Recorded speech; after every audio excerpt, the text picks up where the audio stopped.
Tere head vaatajad, tere head külalised siin Apollo raamatukaupluses.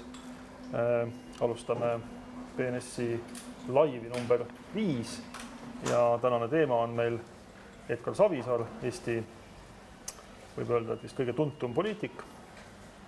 Aga me ei räägi ainult Savisaarest täna, me räägime laiemalt Eesti poliitikast, Edgar Savisaarele esitatud kahtlustuste mõjust Eesti poliitikale, Keskerakonnale, erakondade vahelistele suhetele, aga räägime ka korruptsioonist, korruptsiooni uurimisest, korruptsiooni mõjust ühiskonnale, mitte ainult siis Edgar Savisaare või Keskerakonna või Tallinna linnavalitsuse näitel, aga ka näiteks Tallinna Sadama juhtumi põhjal ja nende erinevate teemade analüüsimiseks on meil siin väga väärikas rida inimesi. Olga Sõtnik, Tallinna volikogu liige, sotsiaaldemokraat. Ei, ma ei ole üheski erakonnas praegu. Endine keskerakondlane. Aivar Voog, Emori uuringuekspert, ma siiski lisaks sotsioloog, inimene, kes erakondade toetust Eestis tunneb väga hästi, Gerrit Mäesalu, kommunikatsiooniekspert, tegelenud ka poliitilise kommunikatsiooniga ja Holger Loonemaa, Eesti Päevalehe uudistoimetuse juhataja, tegevtoimetaja. Ja Delfi uudistejuht. Nii.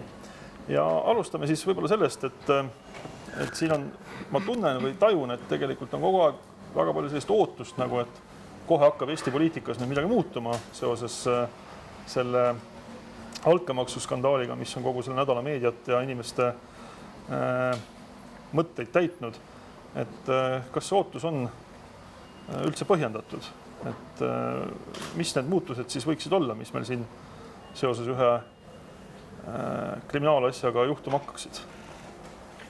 No, esimene muutus võib olla see, et me saame äkki uue Tallinna linnapea endale, kas siis ajutise või mitte ajutise, aga see oleks kõige reaalsem, kõige käega katsutavam muutus, mis ka välja paistab. Aga kui me räägime riiklikul tasemel, siis ma arvan, et see ootus, et kohe midagi juhtuma hakkab, on väga ülepaisutatud. Kõigepealt suures plaanis tuleb oodata ikkagi 2-3 kuud kindlasti aeg enne, kui mingeid reaalseid muudatusi võiks hakata näha olema. Sellepärast, et esimene asi, mis peab juhtuma, on Keskerakonnal uue esimehe valimine. Ja mis suunas see esimehe valimine minema hakkab, see sõltub väga suuresti sellest, mida julgevad ette võtta Jüri Ratas, Kadri Simson ja teised keskerakondlased. Enne seda ei juhtu laiemas plaanis, ma arvan, midagi. Teeme sellise esimese ringi ära, et igaüks saab midagi öelda selle kohta.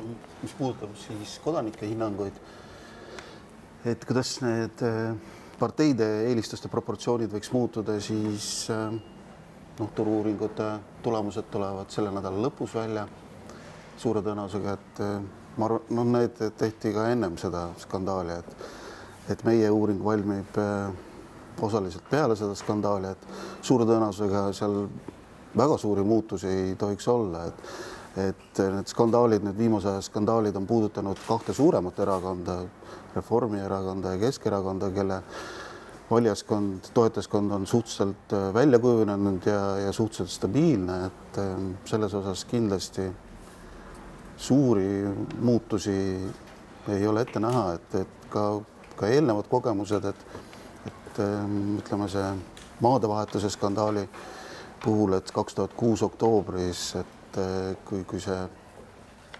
kahtlustus esitati, et Villu Reiljan siin seal siis tagasi astus, siis Rahvaliidu reiting oli juba siis kukkunud 8% peal, valimistel nad said ligikaudu 7%, nii et see nagu algusfaasis ta reitingutele positsioonile ei mõju, aga hiljem jah, et kui erakond hakkas sisemiselt käärima ja toimusid selle revolutsioonilised muudatused, et see mõjus juba hävitavalt erakonna reitingule. Et liiga kuni erakonnad säilitavad oma sisemise stabiilsuse või juhtkonnas mingid muutusi ei toimu, et siis ka vähe tõenäoline, et erakondade reitingutes mingi mõju on.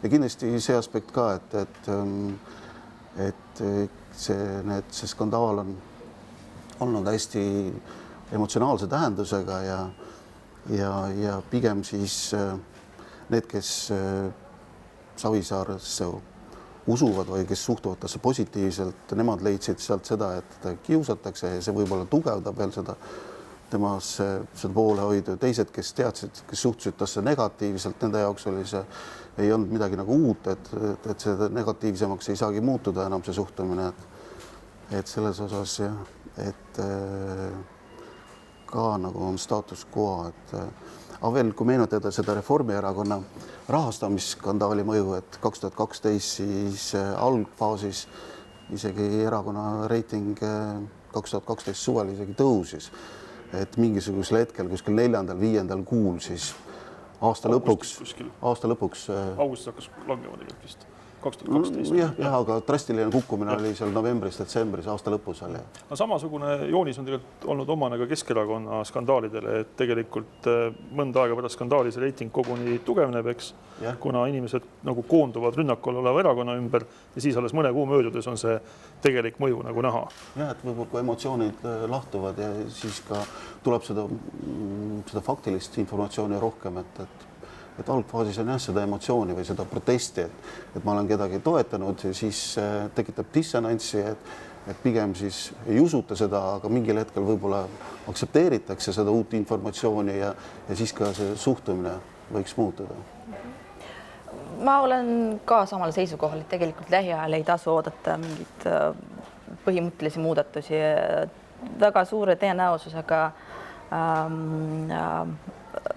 erakonna juhib ka edaspidi Edgar Savisaar ja ma üldse välista, et võib-olla selle kongressi toimumise aeg nihutakse edasi seni, kuni ei ole näiteks kohtuotsused tehtud. Sest no eks siin kõlasid mõned arvamused, kuid Keskerakonna liikmed ütlesid, et kui meil on kaalukad tõendid, et siis võib-olla tõesti me teeme muudatusi, aga ma arvan, et noh, sellele saab anda hinnang ainult kohus, kas on need kaalukad või mitte. Seetõttu mina usun küll, et tõepoolest võimude vahekord ei muutu. Tõesti võib tulla see, et uus linnapea tuleb, aga tõenäoliselt see on selline mitte päris linnapea, vaid praeguse linnapea pikendus. Ehk temast ei saa kindlasti mingisugust iseseisvat kuju. See võib tulla ka praeguse ringi inimestest või Edgar Savisaar armastab selliseid üllatavaid personaali käike ja see võib olla hoopis keegi teine, mitte praegu linnavalitsuse liikmetest, vaid hoopis kolmas inimene, kas linnavalitsusest või mitte Riigikogus näiteks. Nii et elame-näeme, aga ainuke viis või ainuke võimalus, et midagi muutub, on see, et erakonna esimehe tervis halveneb niimoodi, et ta ei saa enam vastu võtta otsuseid ja see on nagu ainuke võimalik viis, kuidas kiiresti saaks midagi muutuda. No, ma arvan, et kui me vaatame poliitikat nüüd natuke laiemalt kui Keskerakond ja Tallinn, et on olemas ka valitsus ja koalitsioon, siis koalitsiooni töömeeleolu, ma arvan, et pigem mõnevõrra paraneb nende kahe korruptsiooniskandaali ümber. Soovivad kindlasti valitsuserakonnad näidata, et nad on töövõimelised, nad peavad tooma parlamenti lähiajal riigieelarve ja ma arvan, et need poliitikud, kes veel hiljuti kaalusid Keskerakonnaga võimalikku koalitsiooni moodustamist, et ei soovi sellest nüüd meedias väga kõva häälega enam rääkida, et ainus muutus võib-olla, mida ma prognoosiks, ongi see, et valitsuskoalitsioonis parlamendis koostöö on võib-olla mõnevõrra sujuvam, sest et sellistele, ka president on tähelepanu juhtinud sellele, et asendustegevusega ei ole mõtet tegeleda, et ma arvan, et nüüd üritavad kõik võimalikult palju eristuda Keskerakonnast sellise võimalikult ühiskondlikult panustava kuvandi ja rolliga.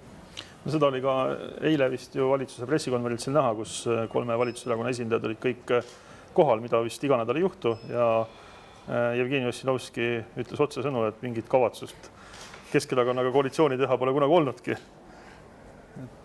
Aga lähme siit edasi. Holger märkis siin, et Keskerakonna nii-öelda siseopositsioon peab nüüd väga põhjalikult kaaluma, et mis mõned edasi lähevad. Et kui mina nüüd vaatan seda situatsiooni, mis oli enne Savisaarele kahtlustuste esitamist ja mis on praegu, siis tegelikult ma arvan, et näiteks Kadri Simsoni nii-öelda võimalused midagi ette võtta on väga järsult vähenenud ja ahenenud tegelikult, et kui seal enne võis vaadata, et millised on need Keskerakonna sisemised jõukeskused, eks, Tallinna linnavalitsus, Riigikogu fraktsioon, keskkontor ja näha seal, et fraktsioonis on võib-olla mingeid mõtteid või isegi võib-olla tegevusi selles suunas, et rääkida läbi piirkondadega, näha, et kes võiks Kadri Simsoni üles seada 29. novembriks, jah. Et siis praegu tegelikult, kui mõtlema hakata Kadri Simsoni võimaliku ütleme strateegia peale või tegelikult aeg on lühike taktika peale, et kui ta kandideerib ja samas jäägitult toetab Edgar Savisaart selles praeguses korruptsiooniloos, siis tegelikult ju keskerakondlastel, kes sinna erakonna kongressile tulevad, õigustatult on ju küsimus, et milleks üldse erakonna esimees sellise olukorras vahetada, et tegelikult peaks veel tugevamini koonduma rünnaku alla langenud liidri ümber, eks. Ja teisest küljest, kui ta otsustab mis iganes põhjusel siis või mis iganes sõnastuses kriitika alla seada erakonna esimehe ka selle korruptsioonikaasusega seoses, no siis ma arvan, et tema lootused sealt Edgar Savisaarest rohkem hääli saada aktiivi käest nii-öelda on väga väiksed. Ja siin on küsimus selle eesmärgi seadmises ja põhjendamises, et tegelikult Kadri Simsoni taktika saaks olla ainult see, et kui me tahame töövõimelist ja tegusat Keskerakonda, et siis ei ole võimalik selle esimehega jätkata. Selge on see, et kohtuotsuseni jõudmiseni ja jõustava kohtuotsuseni jõudmiseni läheb siin mitu aastat julgelt, et kogu selleks ajaks taaskord siduda erakond käeraudu pidi radiaatori külge sisuliselt. Ma arvan, et võiks ka kohale jõuda kongressi liikmetele väljaspoolt Tallinna, et tegelikult see ei ole väga jätkusuutlik lahendus. Ma arvan, et praegu võiks selline mõtteviis töötada küll. Tõsi, siiamaani ma ei ole näinud ühtegi Keskerakonnast, kes oleks julgenud isegi ühtegi toetavat sõnumit, ühtegi Keskerakonna mainstream liinile vastendavat sõnumit välja anda selle osas, mis puudutab uurimist, poliitilist mõjutatust ja kõike seda. Jüri Ratas vist on umbes veerand sõnaga mingisuguse signaali andnud, aga isegi Kadri Simson on praegusel hetkel väga peitu pugenud kuskil kardina taga ja nüüd võib ainult oodata, et alates 1. novembrist, mis saab hakata kandidaate esitama. Mina oleksin isiklikult väga pettunud, kui Kadri Simson ei kandideeriks erakonna esimeheks. Ma ei usu, et see tõenäosus läbi lüüa väga väike oleks. No, sina muidugi ei lähe ka sinna kongressile oma häält andma. Ma võin minna ajakirjanikuna sinna. Et sinu pettumus on selline teisene pettumus. Lisaks ma arvan nii palju, et kui ikkagi Keskerakonna liidri vastu on selline totaalrünnak käimas, nagu praegu on ja vähemasti Keskerakonna liikmed ja suur osa sellest Keskerakonna aparatuurist nii seda tõlgendab.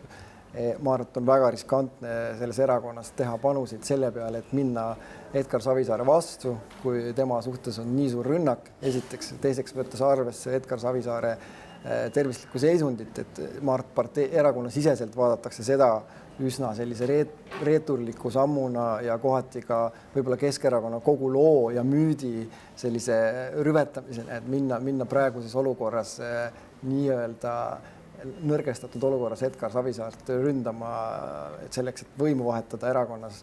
No, selleks on vaja tõesti väga-väga võimast tööd erakonna piirkonna organisatsioonides, et tõepoolest ka Keskerakonna kongressil siis vajalikud hääled kokku saada, aga ma arvan, et see on väga raske ülesanne.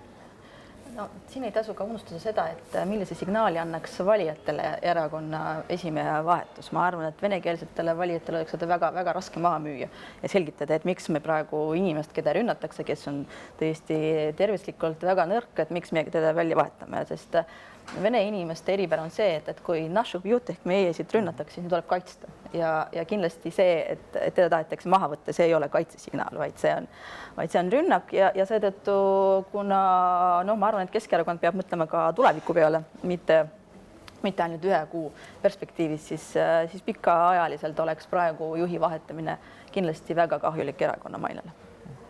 Vastupidi, kui juhti vahetada, minu meelest võiks see juhtuda just praegu. Tegelikult poliitiliselt on aeg väga soodne, et järgmiste valimisteni on aega, ma arvan, märkimisväärste valimisteni 2 aastat, kohalikeni Riigikogu valimisteni üle 3 aasta, eks ole. Et selle aja peale, mõelge, kus oli 2 aastat enne Riigikogu valimisi Reformierakond ja mis sellest sai valimispäevaks.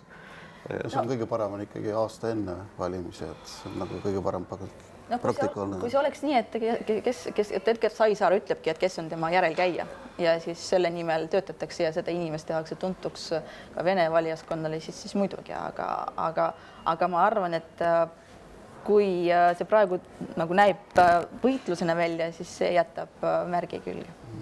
Aga kas ikkagi Vene mitte-eestlaste suhtumine võiks hakata muutuma selle tõttu, et nad ju austavad tegelikult tugevat liidrit, aga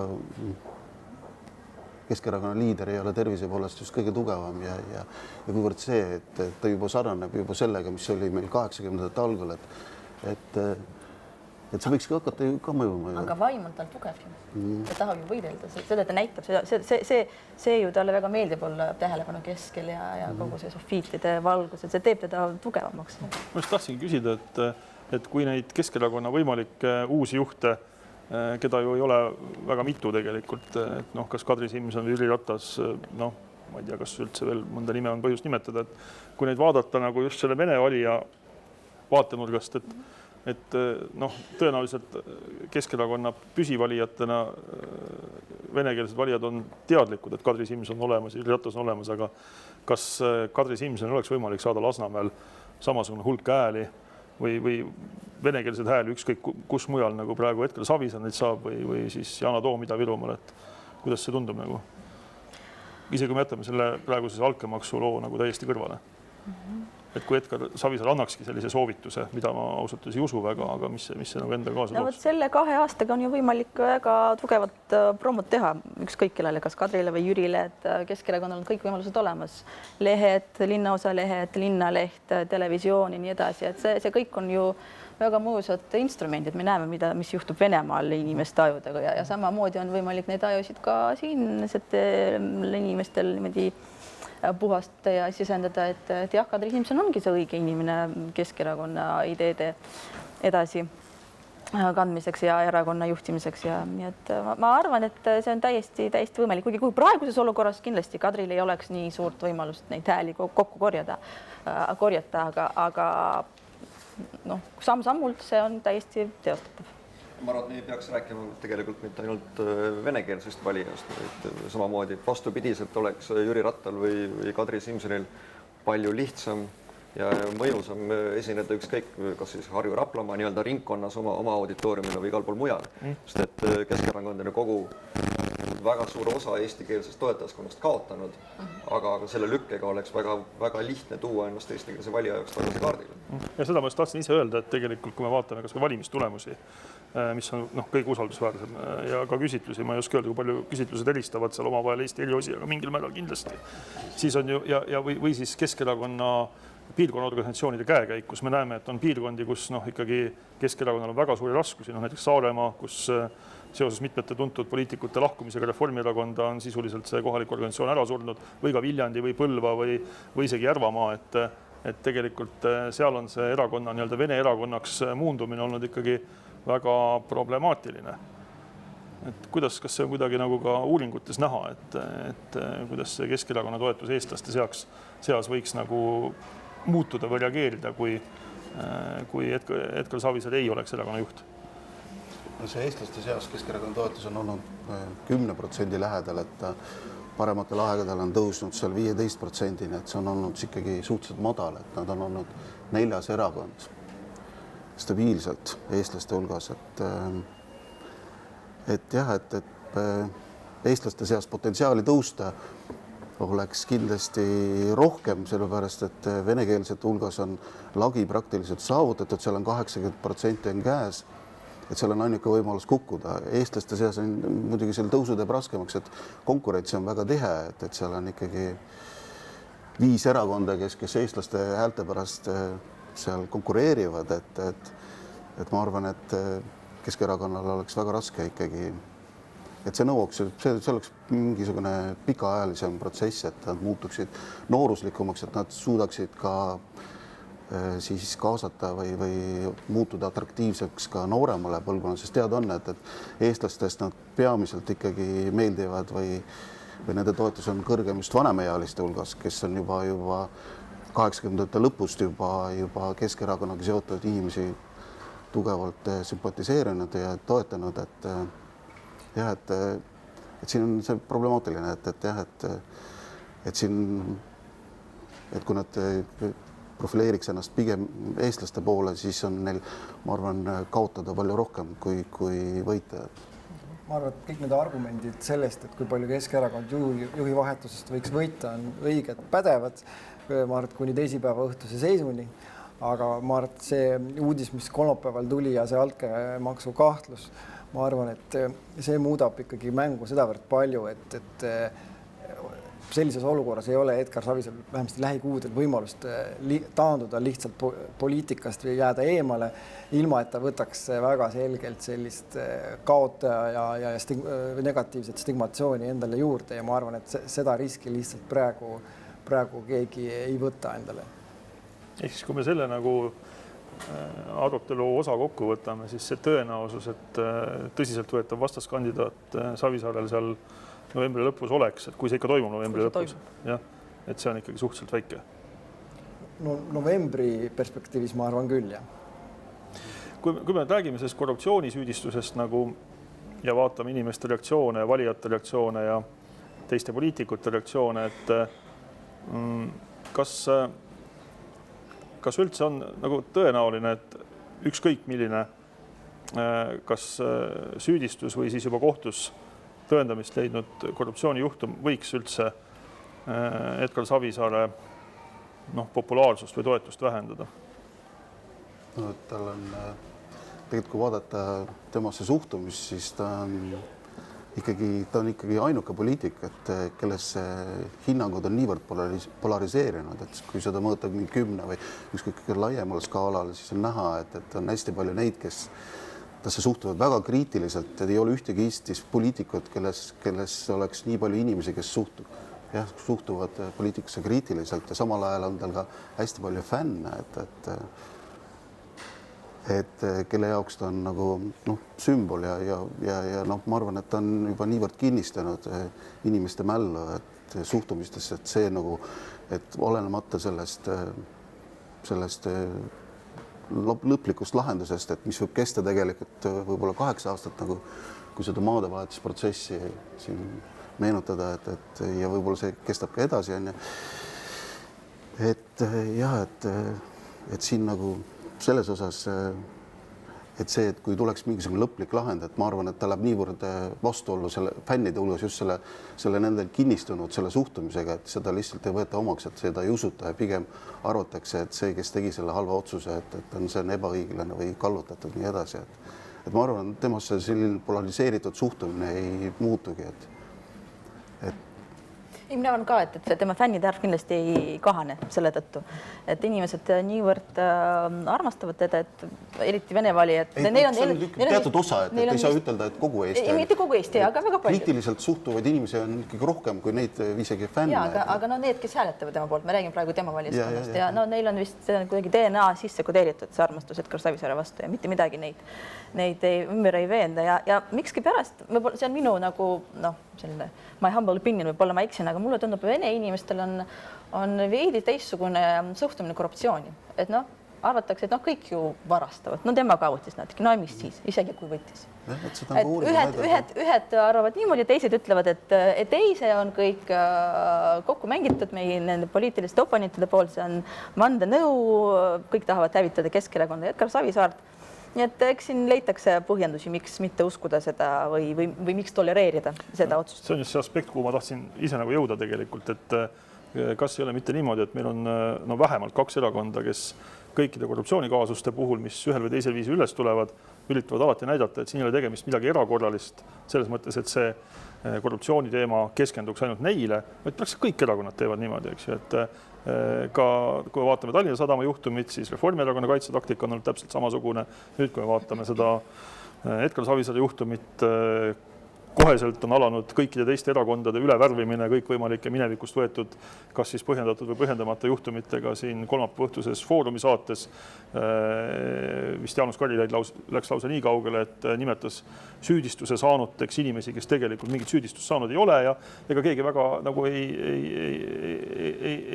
reageerinud ka selle peale, et no teisest küljest tuleb ka võtta see juurde, et Keskerakond on läbi aastate tegelenud sisuliselt tänaseks päevaks ettevalmistumisega, et kui me vaatame kõiki neid muid korruptsioonijuhtumeid, mis on välja tulnud, ülevalt poolt allapoole minnes, Priit Toobali kaasus, Urbo Vaarmani kaasus, me võtame kõik need kommunaalametnikud, jõuame tagasi sinna Panovini välja, et neid on läbivalt saatnud üks ja sama sõnum, et tegemist on poliitilise rünnakuga.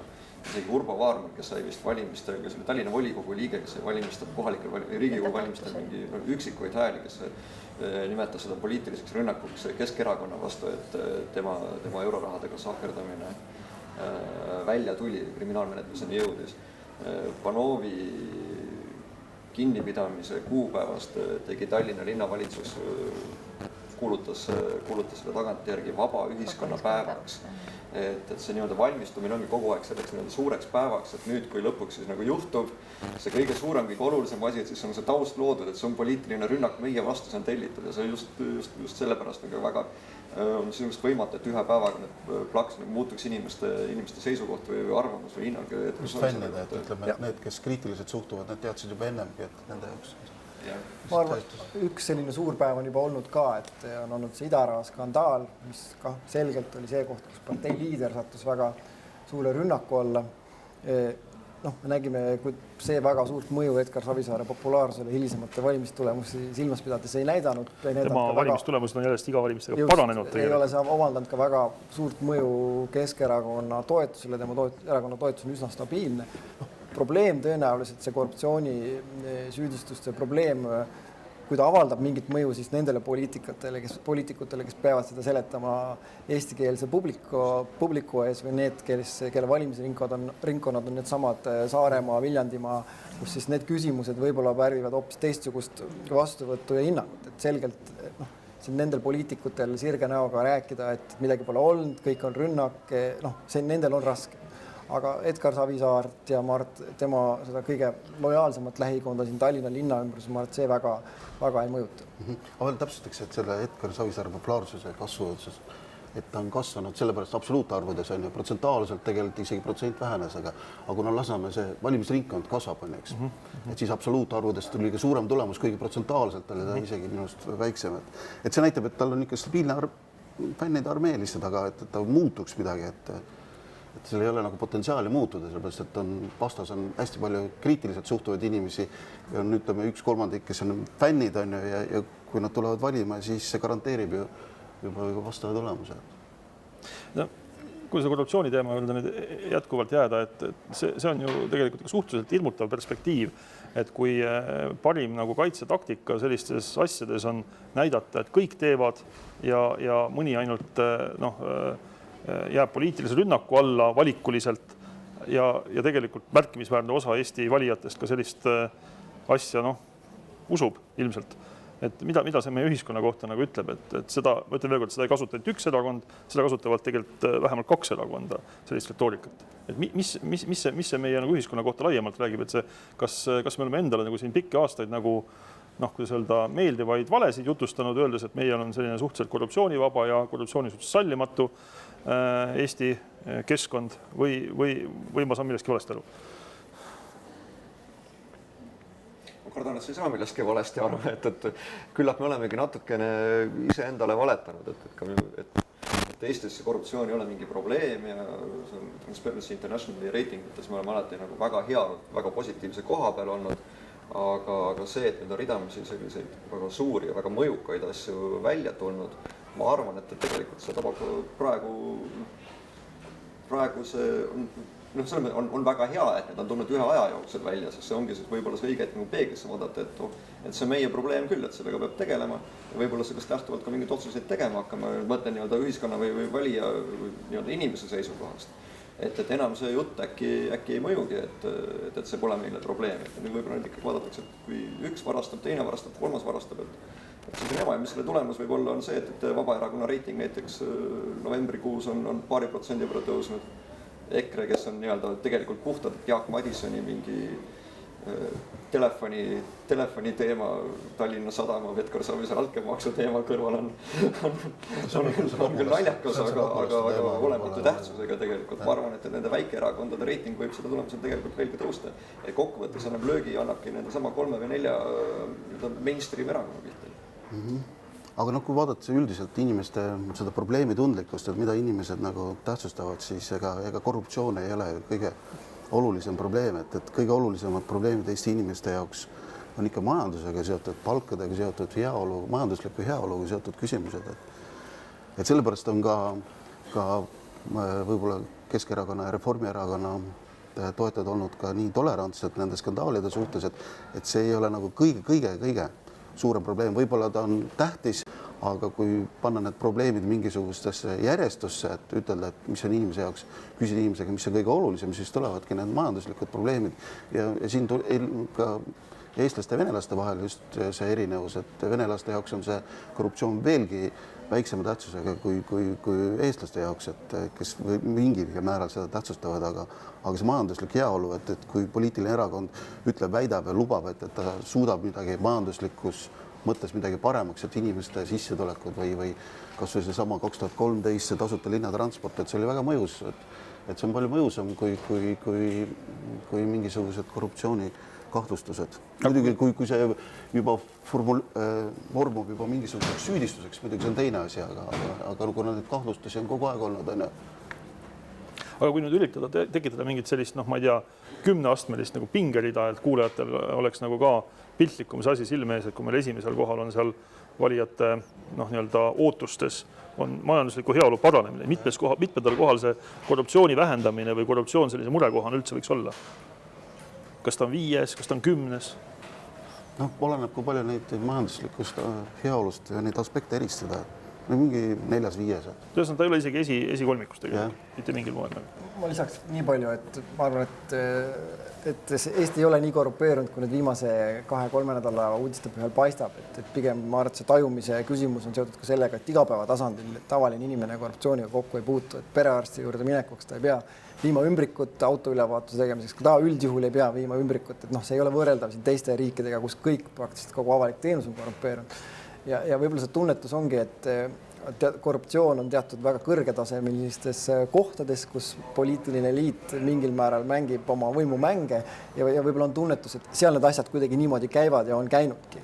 Et see korruptsiooni tähtsustamine, et see ei mõjuta tavainimese elu iga päev nii palju. Et probleem, ma usun, korruptsiooni seisukohast ongi selles, et on teatud valdkonnad või segmendid, kus on tekkinud väga suur ahvatlus ühest küljest ja teisest küljest ka võimalus siis korruptsiooniga tegeleda. Aga nagu me näeme, siis ka neid valdkondasid väga hoolikalt jälgitakse ja need segmendid on ikkagi laias laastus ka teada. Ma olen ka nõus, et kuna tavainimene igapäevaelus ei puutu kokku selliste korruptsioonijuhtumitega ja need seal Tallinna Sadamas, Tallinna linnas, nad on nii kaugel tegelikult, nad ei ole käega katsutavad. Need on suured summad, mida inimesed ei hoomagi, et miljonid või tuhanded, sajandid tuhanded, ja tavaliselt, kui sa ei suuda seda summat ette kujutada, sa ei suuda ette kujutada, et mis see skeem täpselt oli, et siis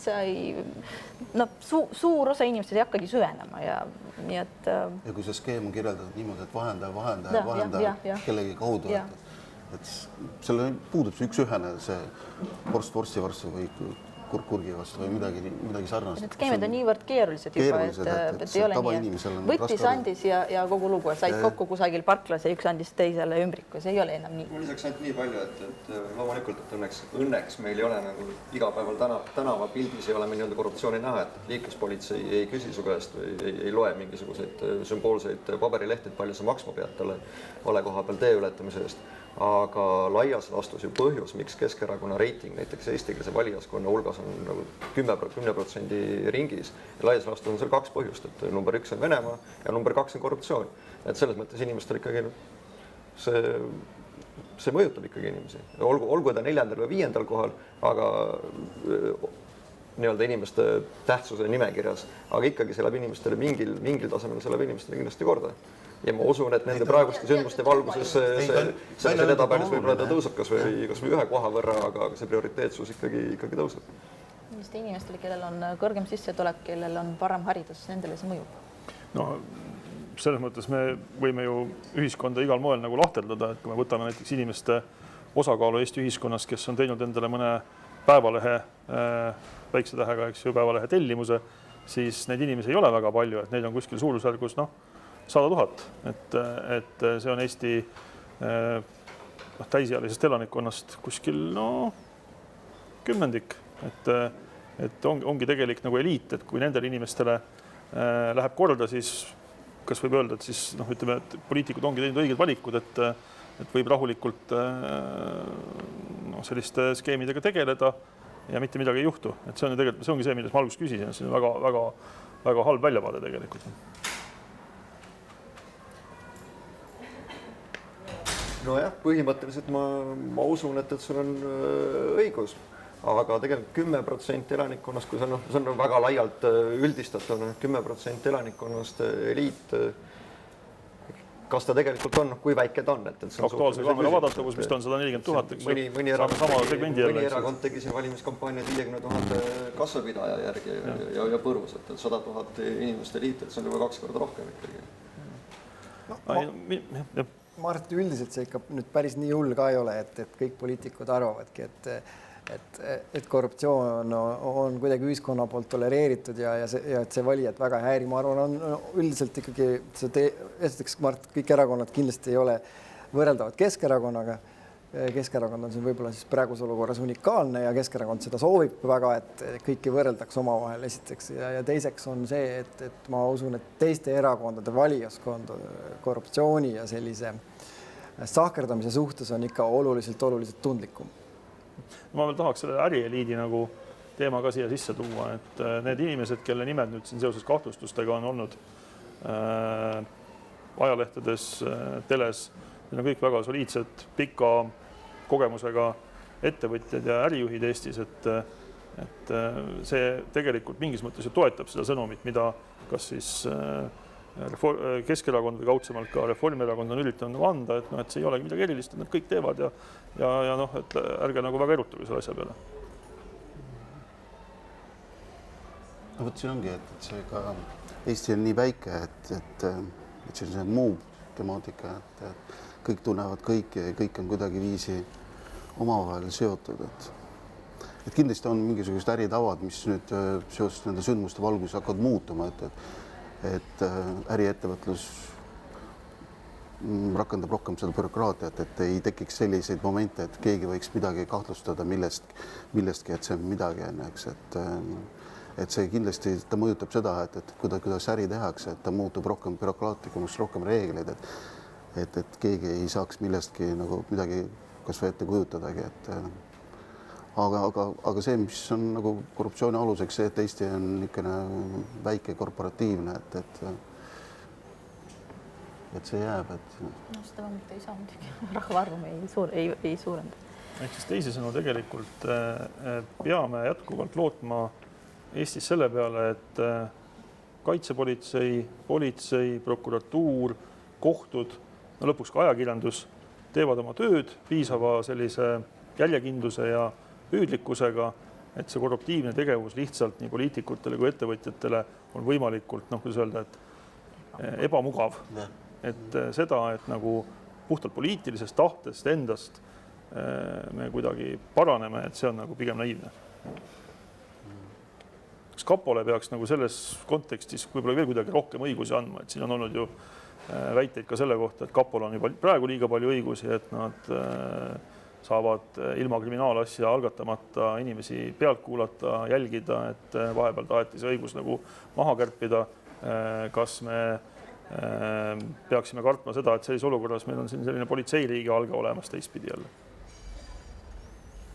Nagu ei dramatiseeriks sellega üle, et minu meelest see kapo ja prokuratuuri õiguste ja võimaluste teema on loomulikult see teema, mida ka Keskerakond praegu rünnaku alla sattunud erakond, selles mõttes rünnaku alla, et avalikkuse ees sattunud erakond tahab just väga lükata. Aga minu meelest see oleks nagu praegusel ei tohiks olla teema. Minu meelest praegu me näeme, et süsteem töötab. Me näeme, et kui kuskil toimub midagi suurejoonelist, ükskõik on ta siis seotud Keskerakonnaga, on ta läbi erinevate riigiettevõtete seotud mõne teise parteiga, et siis tegelikult kapo teeb oma tööd hästi, loodetavasti vaatame, kuhu see kohtuasi või see kriminaalasi välja jõuab. Me näeme, et prokuratuur teeb oma tööd hästi ja varasemate kaasuste puhul mulle tundub, et ka kohtud teevad oma tööd hästi. Et selles mõttes ma arvan, et me võiksime need asutused praegu ikkagi rahule jätta. Ma arvan ka, et Eesti õiguskaitseasutusele kohtusüsteemil on igati adekvaatsed võimalused oma töö tegemiseks praegu olemas. Ei ole vaja neid, ma arvan, et ei ühte ega teistpidi siis juurde või maha keerata, et me oleme näinud, et väga mahukad uurimised on läbi viidud, need on kestnud aastaid, on olnud palju kõhklusi erinevate uurimiste suhtes, olgu selleks maatoetus, mis iganes, aga need lõpuks on tegelikult toosti kohtusüsteemist läbi tulnud, nad on saanud lahendid. Selle põhjal saab kindlasti öelda, et see süsteem on küll väga töökorras ja sellepärast väga praegu muretsema ei pea. Et see küsimus laiemalt ka, et kas nüüd saabki ainult loota karistusele ja et poliitikutel absoluutselt mingit sellist enesetaju ja ühiskondlikku kontrolli, ma mõtlen. Jah, et eneseparandamist soovi ei ole, et ma arvan, et eks ikka, et ma olen enam kui kindel, et sellist käitumismustrit nagu siin on ühe linna puhul olnud näha ja seda enam hämmastab ka mingis mõttes teatud ettevõtete julgus võtta neid riske, sest me ju teame, et Tallinna linnas need juhtumid on olnud palju ja jooksvalt kogu aeg, eks ole.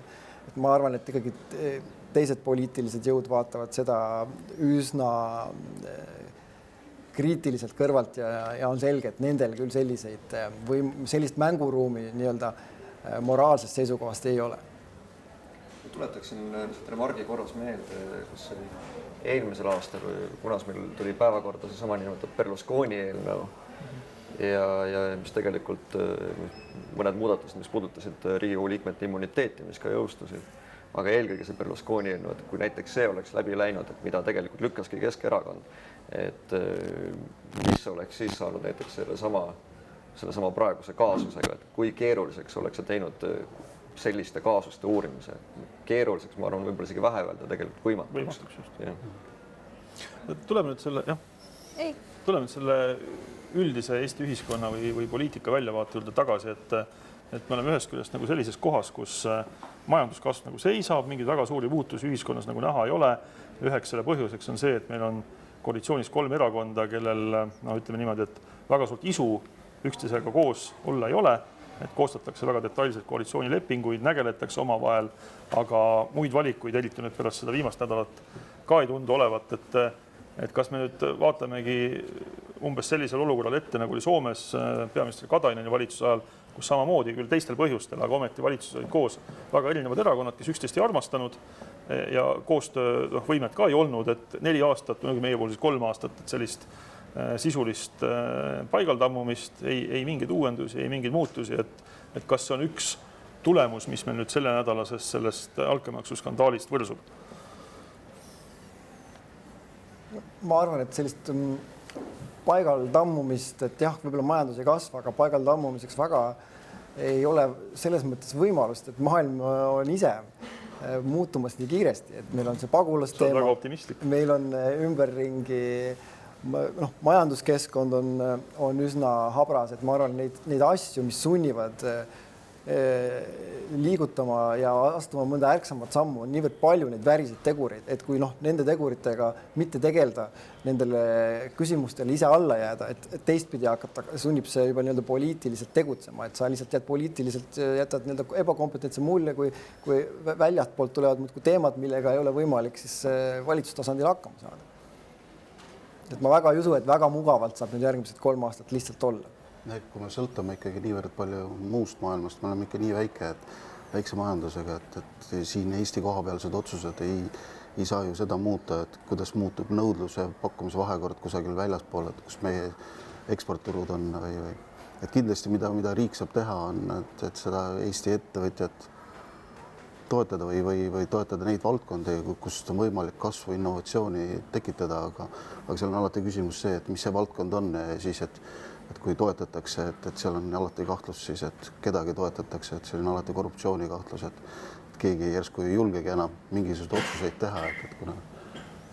Mis ma selle Soome paralleeliga siin silmas pidasin, on see tegelikult, et Soomes see muutuse alge tuli tegelikult erakonnast, kus seda, ütleme siis nii, et tõenäoliselt kõige vähem oodati, et Soome keskusta, mis ei ole vist mingil moel võrreldav Eesti Keskerakonnaga, aga siiski selline pigem alalhoidlik ja konservatiivne erakond tõstis esiplaanile liidri, kes on nüüd peaminister Juha Sipila ja kes tegelikult on tahtnud neid muutusi ette võtta, kuna ta selgelt on suutnud luua platvormi, mille kokkuvõte on see, et niimoodi edasi enam ei saa, aga see võttis 4 aastat aega tegelikult Soomes, et selles mõttes ma oleksin pigem skeptiline, et ka Eestis võib sellega ikkagi päris palju aastaid minna, kuna mingit reaalset, see väliskeskkond, seal on alati võimalik mugavalt järele lohiseda, et seda on praktiseerinud, ma arvan, absoluutselt kõikide erakondade juhid siin viimase 10 aasta jooksul. Ei tasu unustada, et siiski ühed valimised on päris lähedal presidendivalimised ja see võib natukene muutuda seda vahekorda ja olukorda, et eks nad peavad mingisugust kompromissi leidma omavahel ja need jõujooned võivad veidi muutuda, et